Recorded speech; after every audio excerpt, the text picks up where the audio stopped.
your faith is only as good as the object that you put your faith in. And faith in faith is idolatry. And so I wanted to show people like Christianity isn't true because I think it's true. Like, I think it's true because it's true. Hello, my friend, and welcome to this Wednesday episode of A Call to Leadership. Well, I'm so thrilled you're here to help me close out this fourth installment of my time with Jeremy Smith in unfolding his life story, his journey toward faith, his joy and love for apologetics, the tough stuff, the vulnerability, the transparency. I'm so thankful for that. And I'm thankful that he has been such a delightful guest on our program. I can't wait for you to listen in. I'm Dr. Nate Sala, and this is A Call to Leadership. I also made a commitment to never steal again. I made a commitment to, this was a little more pragmatic, but to never get in the car with intoxicated, or no, sorry, to never drive a car under the influence of anything, and to never carry drugs from one place to another personally. And again, that was a little more practical and pragmatic. But it's funny though, because like there were some things about me that did change overnight, and my heart posture towards my mom and my grandma and even my friends.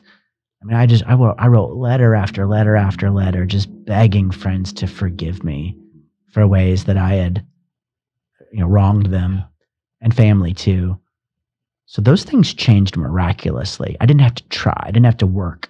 It was a miracle. It was a gift. But there were some other things, man, that did not change.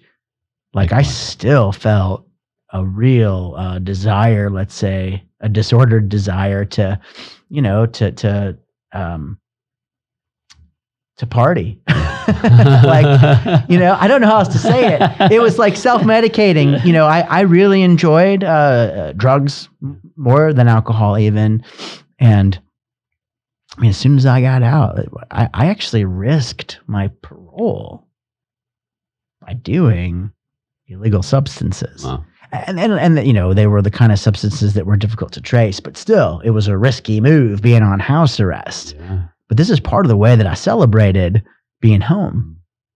And then I also, I had that monogamy, I had that one girl clause in my personal contract with myself. But I also, I needed to, test drive a few girls before I picked one. Oh, man.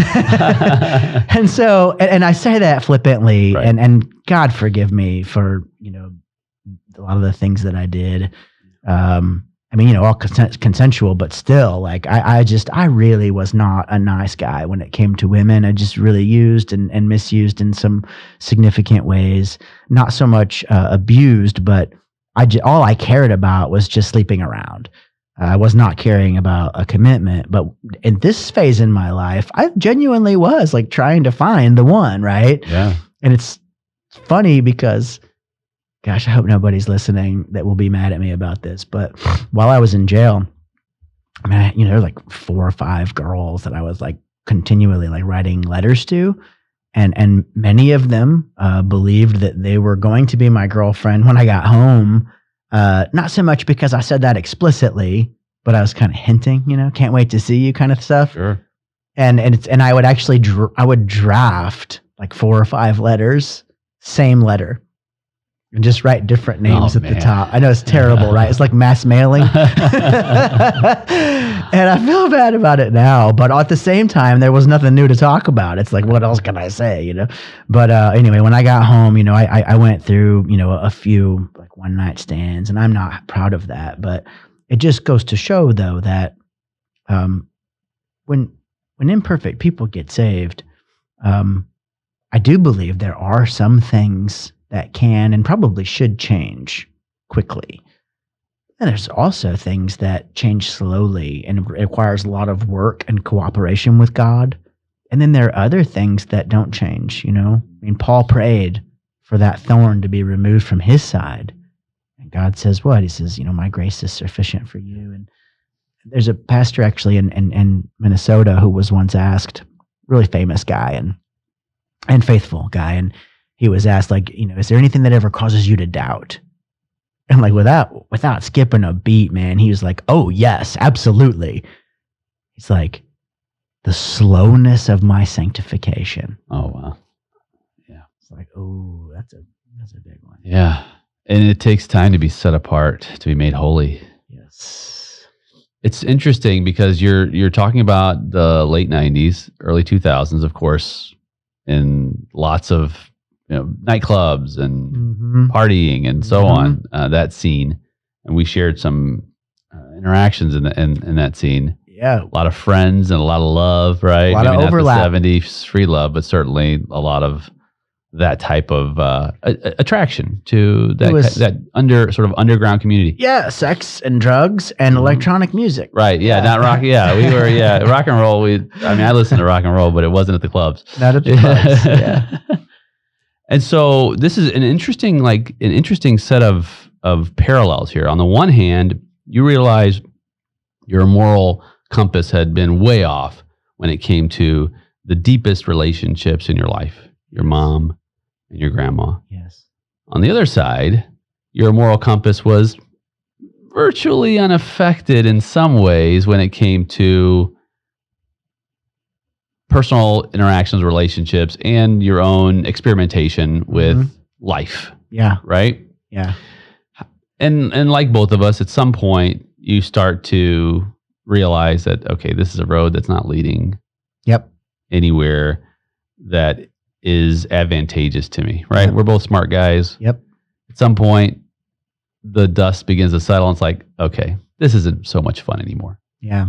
When that transition begins to happen in your own life, what is happening around you vocationally, ministry? Are you thinking, man, I want to be an instrument of change. I want to be a person who can affect a positive understanding of the virtues of apologetics, the virtues of how we understand theology, how we can defend a faith objectively, responsibly, maturely.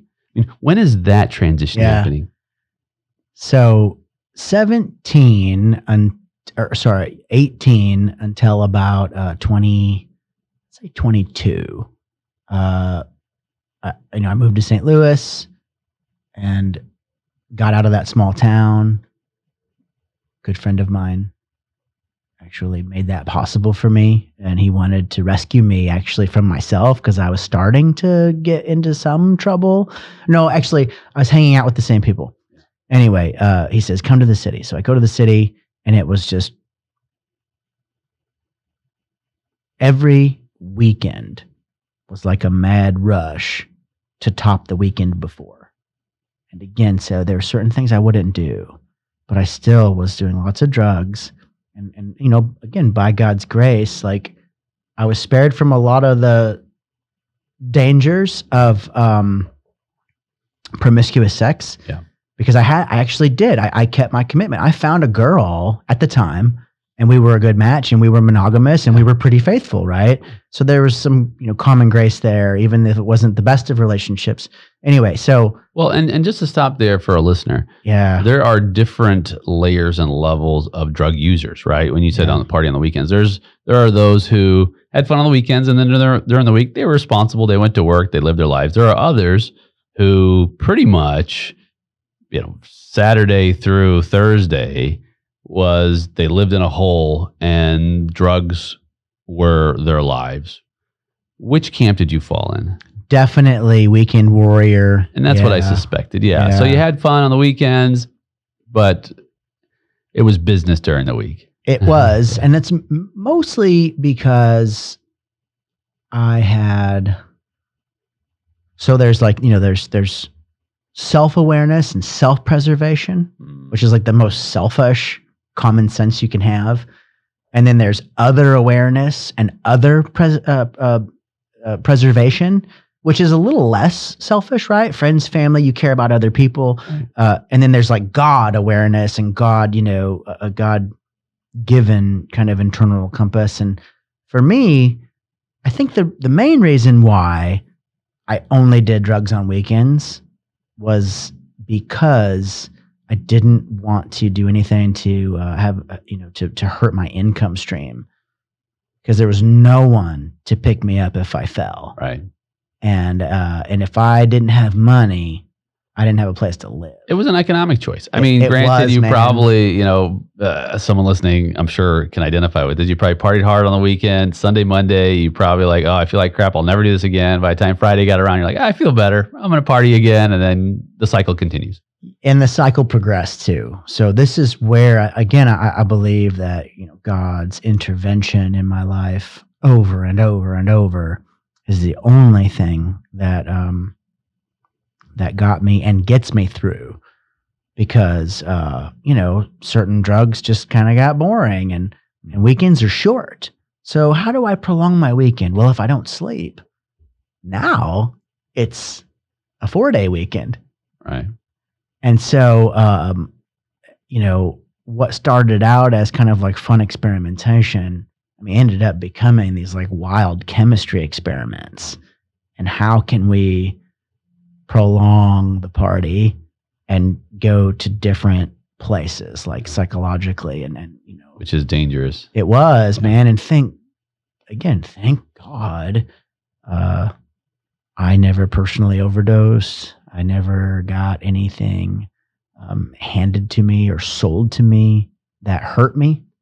And I had a high tolerance, and I'd been through a lot mentally. Yeah. So I was pretty like strong mentally. I went to I remember one time telling some friends, like, I just experienced some things that Jim Morrison didn't experience. Like, the lead singer of The Doors, who was pretty famous for being very experimental with drugs and all of that. And so I would do that. But here's what happened to me, in terms of ministry and apologetics and how this all popped off.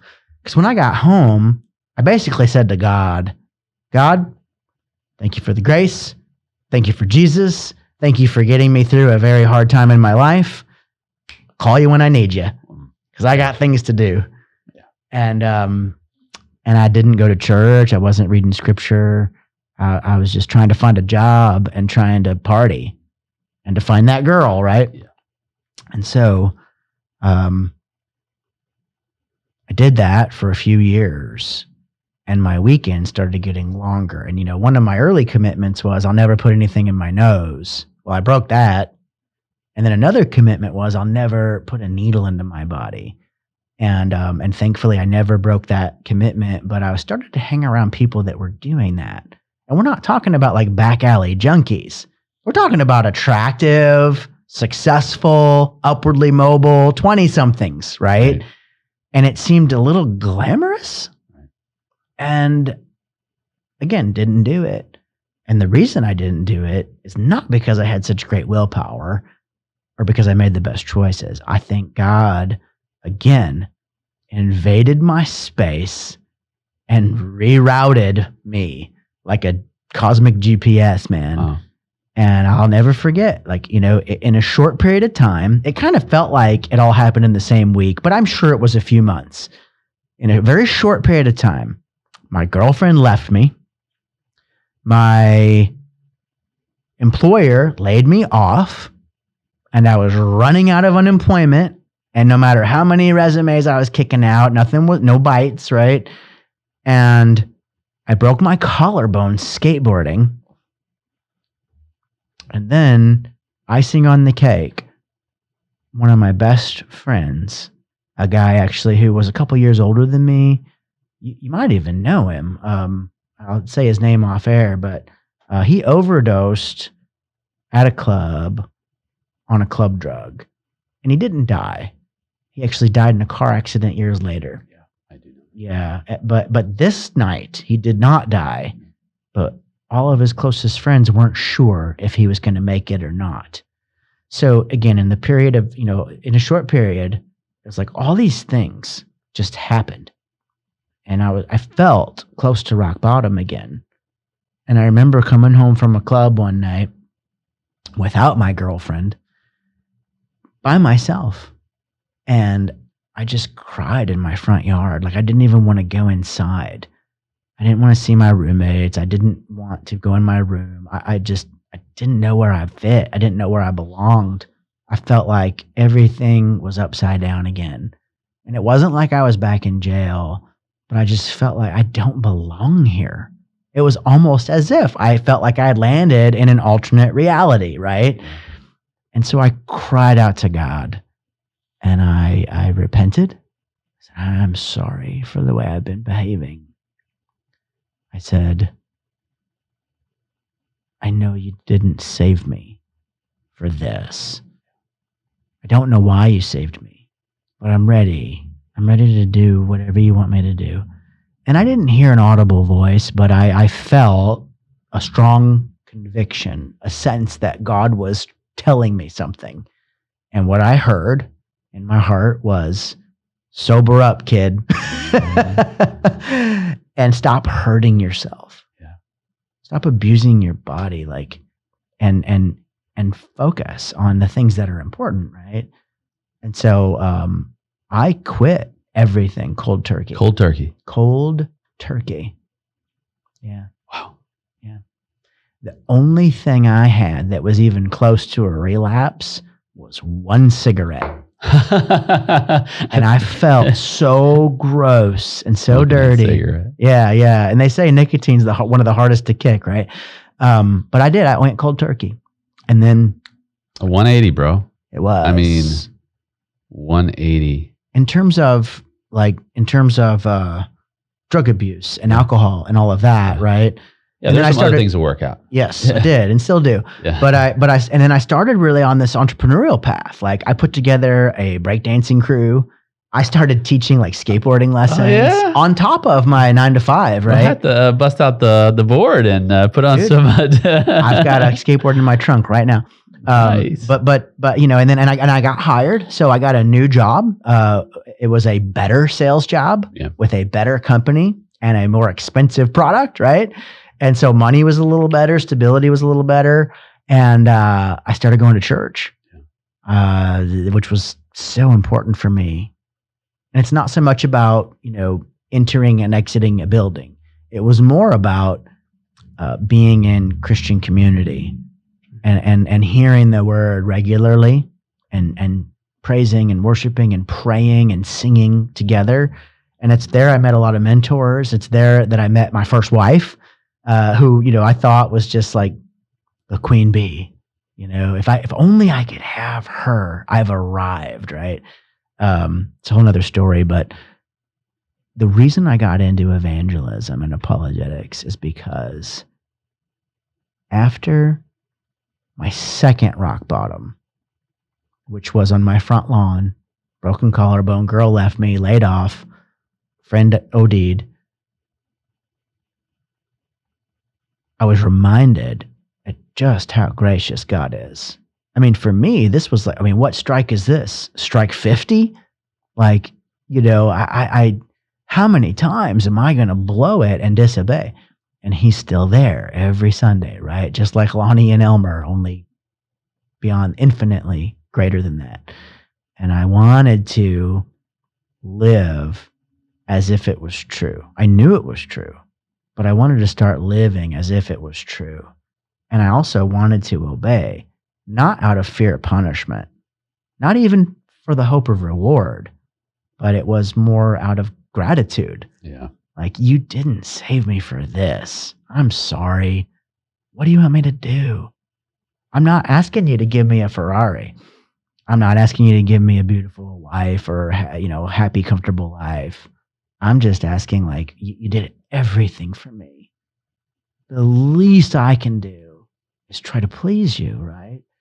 Out of gratitude, out of love, out of a thankful heart. And, and I'm not saying my motives weren't mixed, right? We're human. Of course. But I started talking to my friends. And I wasn't quite the annoying guy in the cubicle passing out tracts. My approach was, a little more sophisticated, right? I would expect no less. Well, I wasn't far from the crazy guy at the, blowing the Jesus whistle all the time. You're a thinker. I am. And so I learned ways to kind of come at it through side doors, right? And find common ground and ask questions. And I ended up just having all these really wonderful conversations with non-Christians. And some were better than others. And I'm not even saying everybody like left the lunch saved. I just mean like I felt like I was doing the Lord's work, right? In my own way, in my own circles. I became a missionary in some sense, like to the people that were around me and to my culture and to my group. And I did it at work, but I did it carefully. Like if it came up, I'd go into my story, go into my testimony, and I would, often talk about, church activity or whatever, just nonchalantly. What'd you do over the weekend? Oh, a little of this, little of that. And, I did a little church yesterday. I'm glad to be at work. Just throw it out like little nuggets, right? And sometimes people bite. And some of those conversations ended up getting really deep. And here's why I became interested in apologetics. It didn't take long for me to realize that I couldn't ask people to borrow my testimony. I couldn't ask people to just borrow a little bit of my faith and my experience. When people were asking me questions about the validity of my conviction and whether or not my experience was grounded in reality, right? That it wasn't scary to me because I knew what I knew, right? I couldn't get away from Christianity, even if I wanted to. But I would try my best to help people see Christianity clearly in ways that didn't require them to just take a blind leap off a cliff. Just trust me. Oh, it'll change your life. Well, okay, great. Right. So does Oprah's Book of the Month Club. So does hot yoga, right? Like lots of things can change your life. Sure. Atkins diet. Exactly right. And these things are all, a lot of these things are good things and can be helpful, but your faith is only as good as the object that you put your faith in. And faith in faith is idolatry. And so I wanted to show people like Christianity isn't true because I think it's true. Like I think it's true because it's true. Like it's the reverse order here. And there are good reasons to believe. I can't think of any like slam dunk single like arguments, but if you look at a cumulative case, you can look at philosophy, you can look at history, you can look at science, you can look at, a lot of different things. And you can make, I think, a very reasonable, very sound case for theism in general and Christianity specifically with the right tools. And I started just looking for these tools. It's amazing. And who was influencing you during this time? Were mentors from afar, like books, like different apologists, definitely Norm Geisler and Ravi and others? Yeah, neither of those guys early on. Later on, I learned about who they were and all of that. But there were no Christians influencing me. This is, and even to this day, it's a bit of a problem. And it may be my fault, right? Because I think I'm smarter than everybody in the room most of the time. And that's not a good way to find a mentor, right? Right. And I've had guys, good guys that I respect that have taken me under their wing. Don't get me wrong. I have good guys in my life. But at the time, especially, I was totally underwhelmed with the evangelistic tactics that were being taught in the church I was going to. And in most churches, like, Romans Road, For Spiritual Laws, like Way of the Master, there are all these like little programs and tactics and all of that. And I thought none of it made any sense. And the reason it didn't make sense to me is because I was out there hitting the bricks, talking to non-Christians all the time. And all I would ask was, would this have appealed to me before I was a Christian? Would this make any sense to my friends here and now that are, sort of smart and sort of competent, like semi-successful? Like, would any of this make any sense? And if the answer is no, then I'm not interested in this tactic or this tract or this script, right? So I didn't have any mentors up close and personal, but the mentor that God basically like delivered to me at a thrift store in the used book section was C.S. Lewis. Oh, of course. I couldn't have asked for a better one, by the way. I feel like he's like my spiritual grandpa, you know, and I get to read letters from him. And I read Mere Christianity. That was the first apologetics book I ever read. Yeah. And I still reference it multiple times a year. Yeah. Same. And yes, it's beautiful. Same. And that moral argument in the first few chapters was a game changer for me. I mean, I still come back to, you know, that I'll paraphrase, but that quote or whatever, where he says, yeah, you know, 1 minute somebody will tell you that there's no such thing as, you know, objective morality or you know, and then the next moment, you know, if you cut in front of them in line, they're going to tell you that's not fair. Right. Like quicker than you can say Jack Robinson or whatever, you know, and it's like, that's so true. Right. So, so I started using apologetics, not so much to like convert people, but it really was to help them to see Jesus more clearly. Because I wanted them to know the Jesus that saved me. And yet at the same time, like I couldn't just give them a tract about hell or something, you know? And so I would always find little ways and angles and common ground. And that's, you know, that's what I was doing in my professional life as a hobby. Yeah. Now, were you referencing Lewis or others? Yeah. Have you ever been to ever been to England? I have not. No, obviously I should say you should go, but just if you're as deeply connected with Lewis, we both are, just being in his study at his writing table, just such an experience to just spend a few moments with him in his domain, and of course his gardens, and where he and Tolkien spent time together. I'm going to encourage you to take a family trip at some point there, because it's quite it's quite a full circle experience for those of us who have who can appreciate Lewis on a very personal level. Yes. Yeah. I would love to do that. Hook me up with a sponsor or two. We'll get that on the calendar. Okay. No, but in all seriousness, though, Lewis was my first introduction to Christian apologetics and is still, I think, my favorite apologist. And part of the reason is because even though he wasn't a pastor or a priest, like he always emphasized the fact that he's just a layman, you know? He's not an expert theologian. He's not a Christian scholar, properly speaking, Properly speaking, yeah. I mean, he is. Yes. But he would always say, like, he's just trying to make it understandable to everybody. And he's also doing it from a real place of, I think, empathy and care and even respect for the non-Christian. Yeah.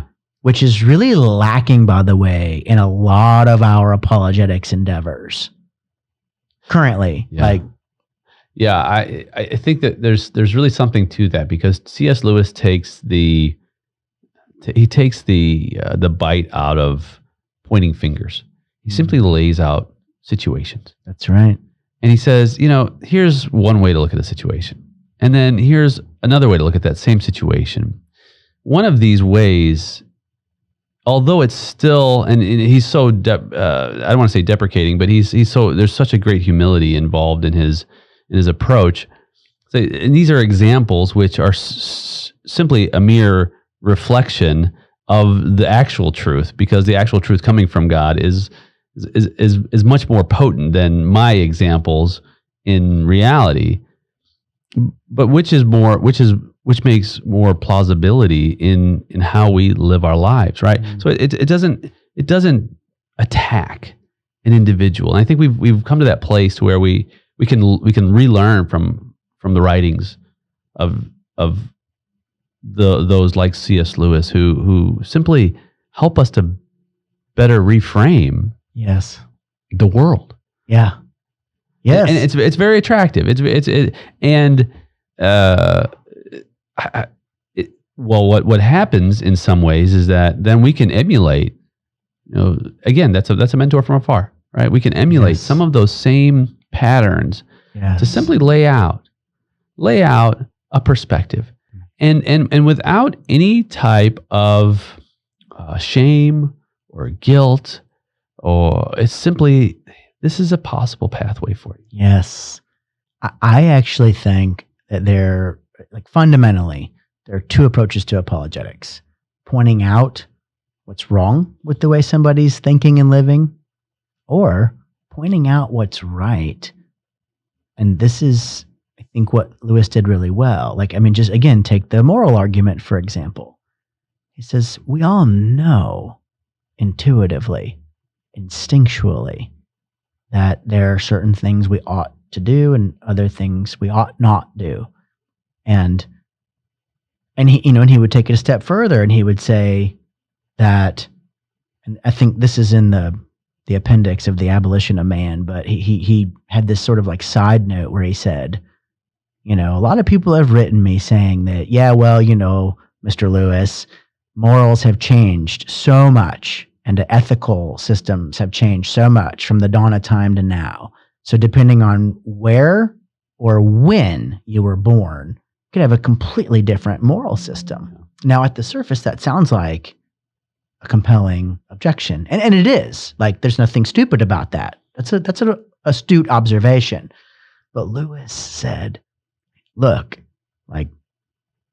I dabble in history. I dabble in ethics and morality, right? I've looked at the various ethical systems that are recorded for us for as long as humans have been writing things. He said, what was surprising to me was, and I'm paraphrasing, but he said, what was surprising was to find and see that the baseline ethical system was pretty consistent for as long as people have been writing. He said, for an example, he said, the Bible says you ought not kill. Jewish law, Murder. Christian. Yeah, that's right. Murder. Thank you. Thou shalt not murder, right? Okay, fine and dandy. He said, now, on the one hand, that looks like a relatively new thing because people have been killing throughout history, right? He says, but here's the rub. You'll see that in every culture, in every ethical system, that there are certain conditions under which killing is justifiable. But everybody agrees that you can't just go killing willy-nilly, right? So while the application of the ethic could be relative to a certain culture or a certain moment or a certain system or family, the actual ethic is pretty consistent, right?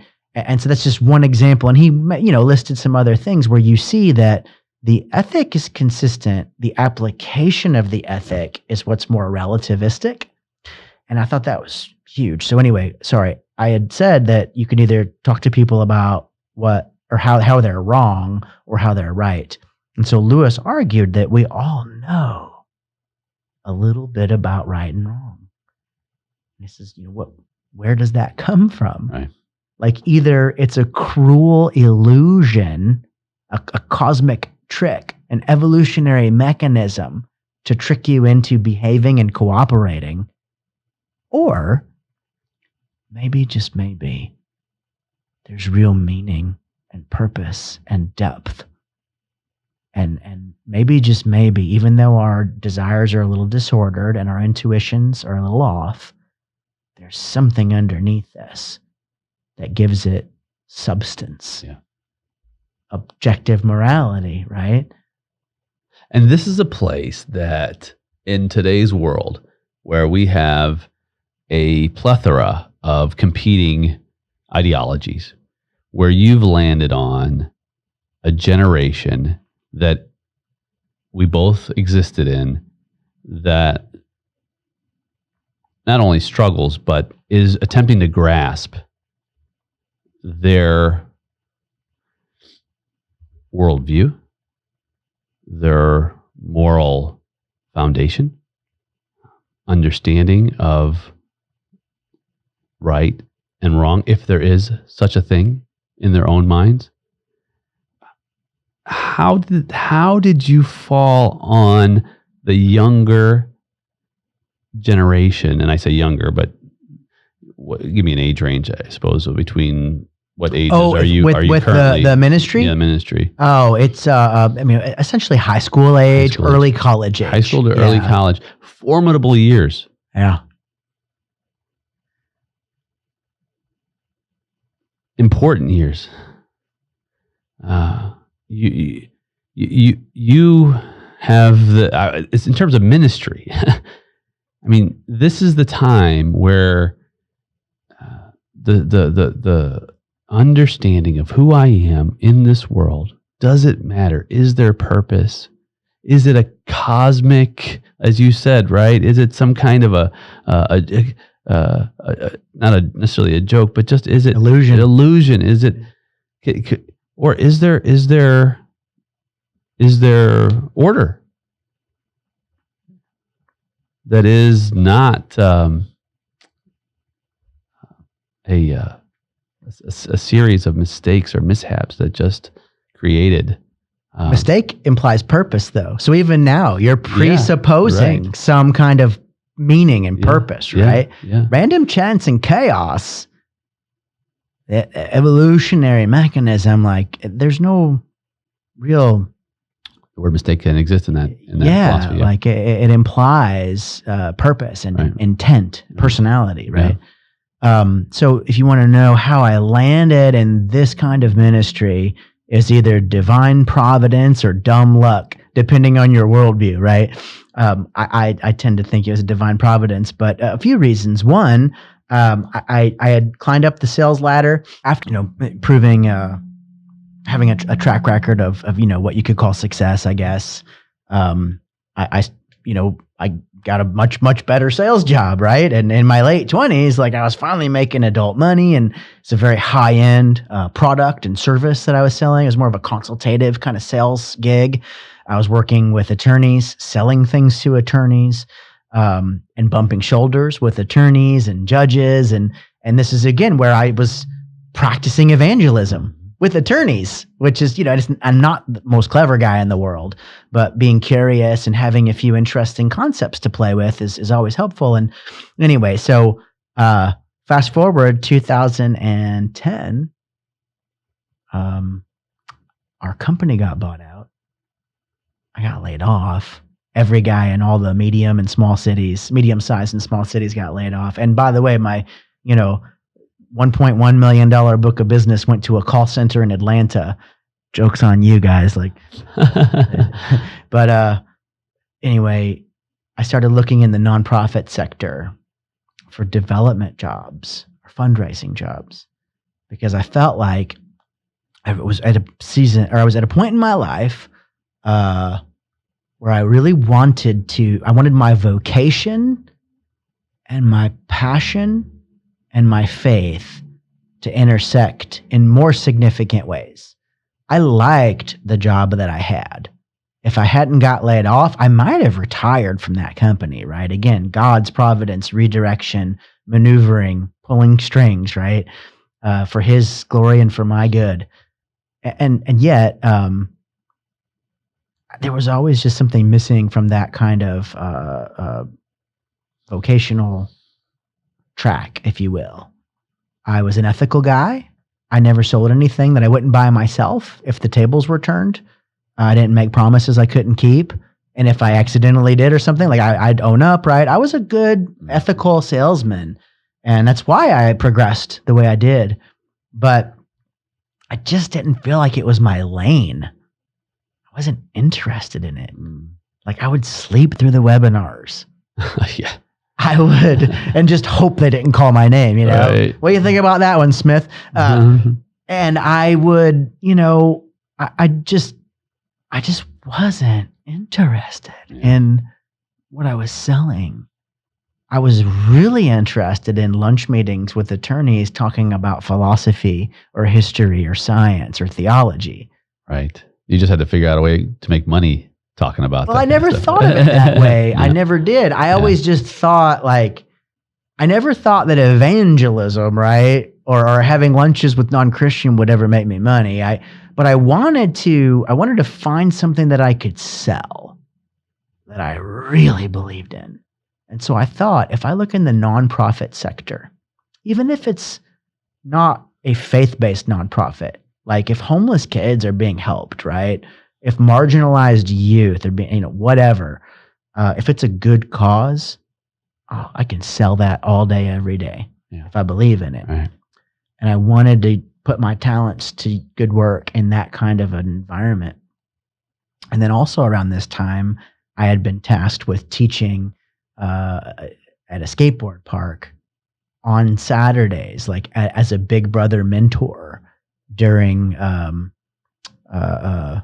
time in my life when I was really digging into like systematic theology and trying to figure out, like, is there a denomination that I fit into? Like, there's all these options. And I didn't grow up with any options, so I don't feel obligated. It's not like grandma's going to be upset, right? My grandma was Methodist, but she, was in her late ages, was a little more like, just whatever. I just like Christians, period. And I just wanted to figure it out. And so I'm helping students figure this out under the guise of like Big Brother mentorship. Yeah. And I got to teach a little bit. And I just thought that was going to be my ministry avenue, like volunteer. And I thought maybe I can be a fundraiser with a nonprofit. So I run across this ad. There's this ministry. They want to help young people prepare for college by exposing them to Christian apologetics and apologists. Yep. And they had some momentum, right? They had been around for long enough to raise some seed money, and they had already planned one event that didn't happen yet.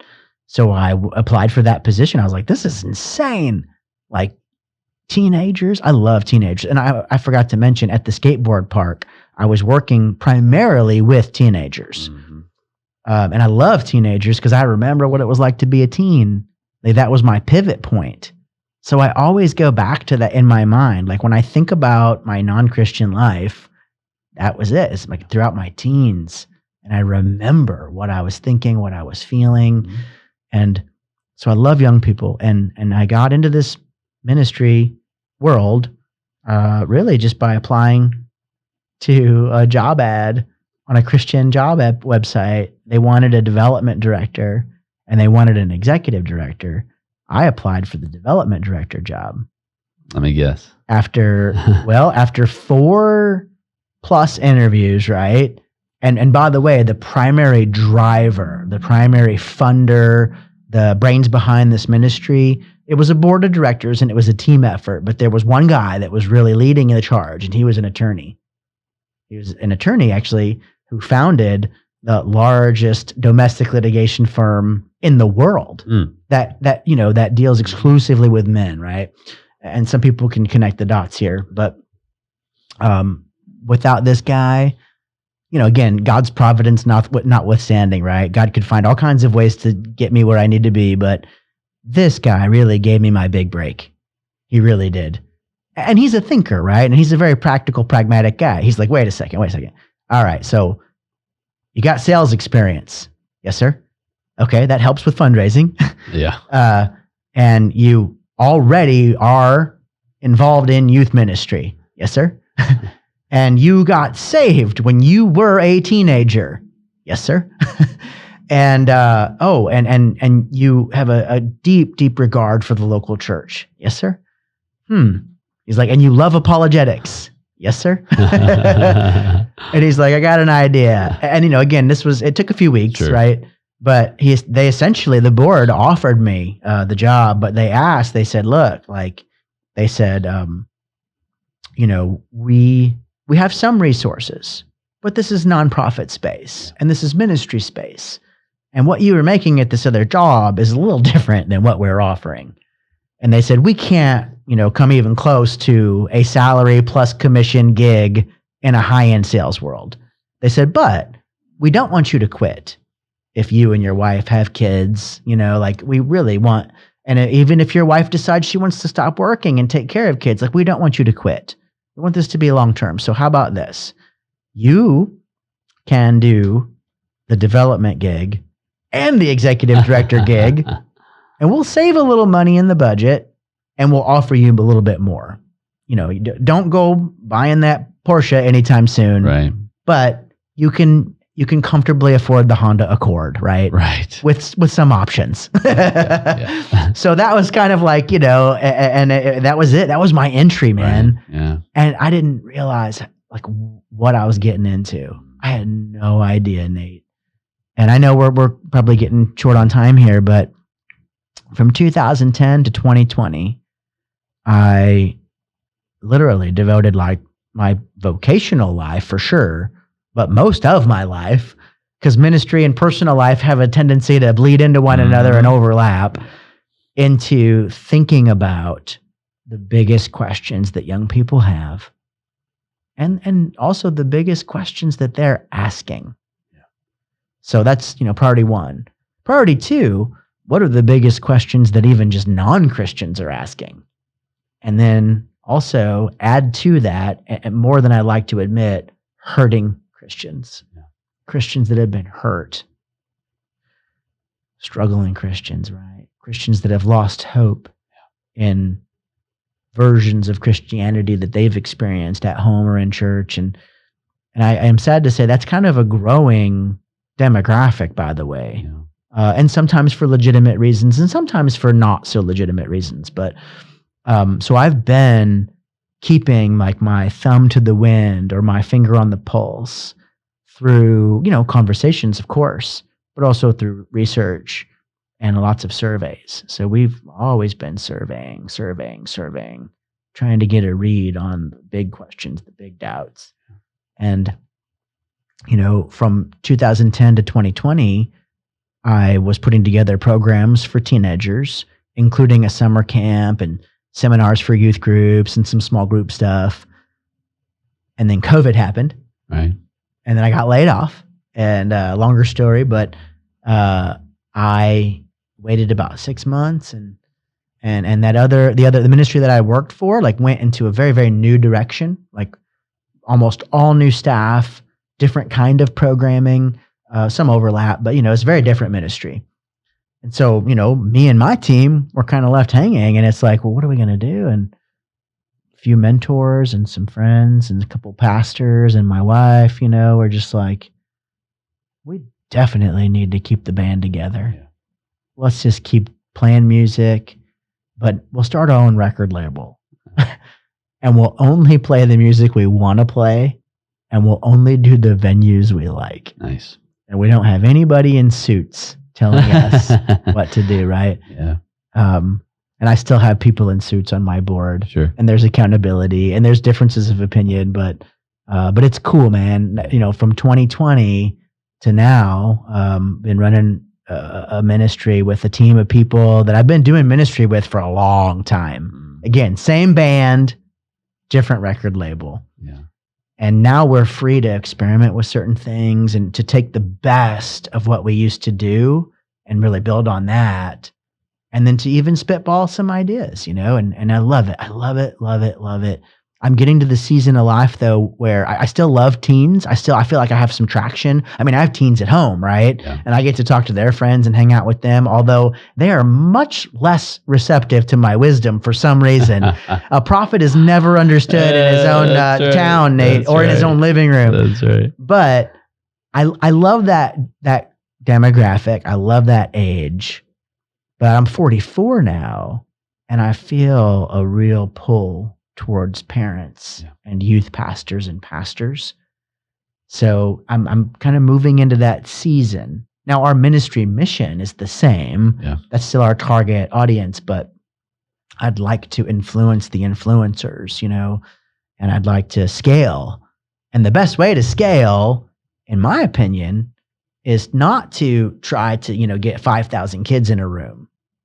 I just need to get a couple hundred pastors to think about the ways that they're reaching, training, and retaining young people in different ways, right?